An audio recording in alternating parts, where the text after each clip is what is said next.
Weathering and erosion are different processes. They're Mother Nature's way of making and moving messes. Weathering is the process that breaks things down, and erosion is the process that moves things around. Uniformitarianism is a word you'll want to know. It means processes today occur just like in days of old. Mechanical and chemical are the two types of weathering. They're also terms that are definitely worth remembering. Mechanical weathering is also known as physical. The results of this process are typically visible. Ice wedging happens when water gets in cracks. The force of water expanding the ice a rock cannot hold back. The pressure builds, the crack expands, eventually breaking the rock, causing rocks to break apart block by block. Another kind of weathering is when the wind blows sand against a rock and breaks it down. Abrasion is at hand. Plants can also break up rocks when their roots expand and grow, and animals contribute too when they dig and scratch and burrow. Finally, as pressure builds for movement in the crust, sometimes it snaps, a big release, reducing rocks to dust. Weathering and erosion are different processes. They're Mother Nature's way of making and moving messes. Weathering is the process that breaks things down, and erosion is the process that moves things around.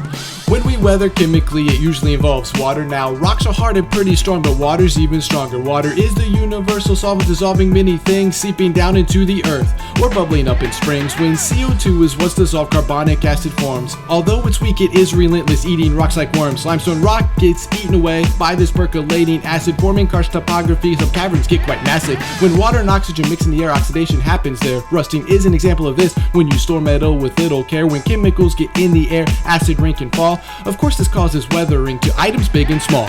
Once again, we have to mention animals and plants. Both contribute chemically to the weathering dance. Plants secrete an acid from the roots to break down stone, and animals leave chemicals wherever their waste is thrown. Weathering and erosion are different processes. They're Mother Nature's way of making and moving messes. Weathering is the process that breaks things down, and erosion is the process that moves things around. Now let's take a look at erosion, the movement of sediments. Four agents make this happen: glaciers, gravity, water, wind. Glaciers are gigantic sheets of moving ice and snow. They pick up boulders, gravel, sand, scouring the ground below. There are two types of glaciers, continental and valley. Continental glaciers cover huge areas of land or sea. Valley glaciers form in areas that remain cool throughout the year, never getting warm enough to make the frozen water disappear. Glacial deposition leaves behind soil that is fertile. Four types you'll want to know are eskers, outwash, moraine, and till. Gravity, as you know, is an ever constant force. As an agent of erosion, downhill is its course. Slump is when a mass of earth tumbles quickly down a slope. Creep occurs more slowly, steady movement down that slope. Rock falls and slides occur when boulders break and tumble. The most dangerous are mudslides, when wet earth falls in a jumble.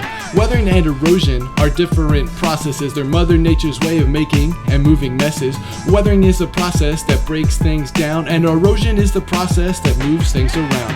Water is a third type of erosion we can find. Runoff carries sediment, earth's surface it can grind. Channels form as runoff flows, making gullies and rills, carrying the load back to the sea, but it never fills. Sheet erosion's broad, while stream erosion's narrow.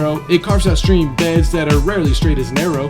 Deposition varies with fresh water and salt, but we know the water cycle's never gonna halt. Finally, wind erosion is always moving sediment, blowing all across the land until it meets impediment. Deflation is the removal of smaller particles, resulting in abrasion, weathering it down to smaller particles. Wind deposition comes in two major forms. Less is fine-grained sediment, while dunes are so much more. Dunes get piled high by wind. They come in different shapes, climbing up the windward side, then tumbling down the face. Weathering, erosion.